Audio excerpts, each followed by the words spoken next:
Rich land infra developers వారి కాస్మోపోలిస్ 140 ఎకరాల్లో mega layout August 11 గొప్ప ప్రారంభం. నమస్తే, వెల్కమ్ టు సుమన్ టీవీ. నేను మీ సాయి. అక్కడ పెళ్లి మండపంలో బంధుమిత్రులు, ఇతరత్ర సన్నిహితులు, శ్రేయపులు అసలు అందరూ కూడా విచ్చేసినటువంటి ఒక కోలాహలమైనటువంటి వాతావరణంలో ఇద్దరి వ్యక్తులకు, వధూవరులకి పెళ్లి జరిగింది. అంతా కోలాహలంగా ఉన్నటువంటి ఆ ప్రాంతంలో ఊహించినటువంటి విధంగా పెళ్లి జరిగిన కొన్ని క్షణాల్లోనే విశ్రాంతి తీసుకుందామని ఒక గదిలోకి వెళ్ళినటువంటి పెళ్లి కూతురు, పెళ్లి కొడుకు ఊహించినటువంటి విధంగా రక్తపు మడుగులో విగత జీవులుగా మారినటువంటి పరిస్థితి. అసలు ఎందుకు ఇలా జరిగింది? అసలు ఆ పెళ్లి వేడుకలో ఏం జరిగింది? వీరిపైన హత్యాయత్నం జరిగిందా, లేకుంటే వారే ఈ విధంగా కొట్టుకొని మరణించడం జరిగిందా? పెనుగులాటలు ఏమైనా జరిగాయా? అసలు ఈ వార్త సంబంధించిన పూర్తి వివరాలు ఒకసారి చూద్దాం. కళ్యాణ మండపంలోనే కడతేరిపోయారు. పెళ్ళైన కాసేపటికే రక్తపు మడుగులో వధూవరులు, మూడో వ్యక్తి ప్రమేయం పైన అనుమానాలంటూ ఒక వార్త చూడొచ్చేది.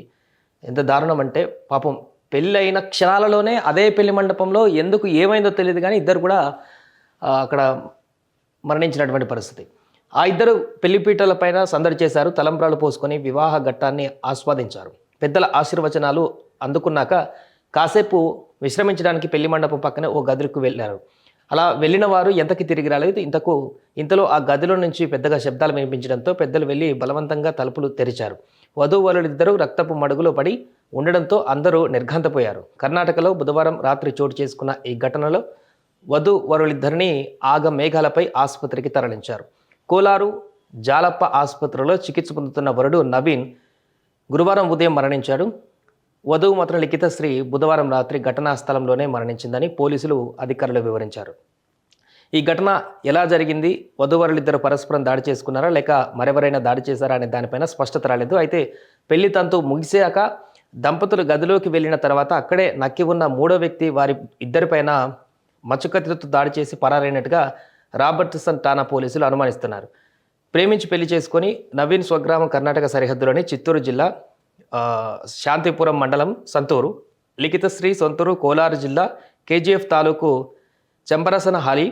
వారిద్దరు కొంతకాలంగా ప్రేమించుకున్నారు. వారి ప్రేమను ఇరువురు కుటుంబ సభ్యులు ఆమోదించారు. దంపతులు ఒకరిపై మరొకరు దాడి చేసుకున్నారని జరిగిన ప్రచారాన్ని బంధువులు కూడా ఖండించారు. అంటే గొడవ పడింది వారు కాదు, వారిద్దరికి ఏం కాలేదు, ఎవరో అన్నోన్ పర్సన్ వచ్చి వీరిద్దరిని హత్య చేశారనేటువంటి విషయం అయితే ప్రాథమికంగా పోలీసులు క్లారిటీ ఇస్తున్నారు.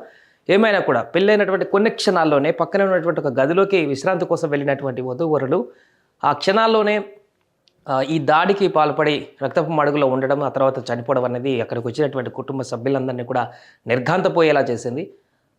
ఈ ఘటన జరిగిన వెంటనే అక్కడ బంధువులు కూడా ఏం జరిగింది అనేటువంటి దానికి కూడా నిర్ఘాంతపోయినటువంటి పరిస్థితి. ఎలా జరిగింది, ఏం జరిగిందా, దీని వెనుక ఎవరున్నారు, ఆ అమ్మాయికి అంతకుముందు ఎవరైనా శత్రువులు ఉన్నారా, లేకుంటే ఈ అబ్బాయికి ఎవరైనా శత్రువులు ఉన్నారా, వారెవరైనా దాడికి పాల్పడ్డారా, దాడికి పాల్పడినటువంటి వ్యక్తి ఎవరు అనేటువంటి అంశాలు అనేక ప్రశ్నలు అయితే తలెత్తుతున్నాయి. దీనికి సంబంధించి అన్ని రకాల కోణాలలో విచారణ కొనసాగిస్తున్నారు పోలీసులు. దీనికి సంబంధించి తొందరలోనే ఒక కంక్లూజన్ తీసుకొచ్చేటువంటి ప్రయత్నం కూడా చేస్తున్నారు. ఏదేమైనా కూడా పెళ్లి మండపంలోనే పెళ్ళైన క్షణాల్లోనే ఇద్దరు మృత్యువాత పడడం అనేది ఆందోళనకరంగా కనిపిస్తున్నటువంటి వార్తగా మనకు కనిపిస్తుంది.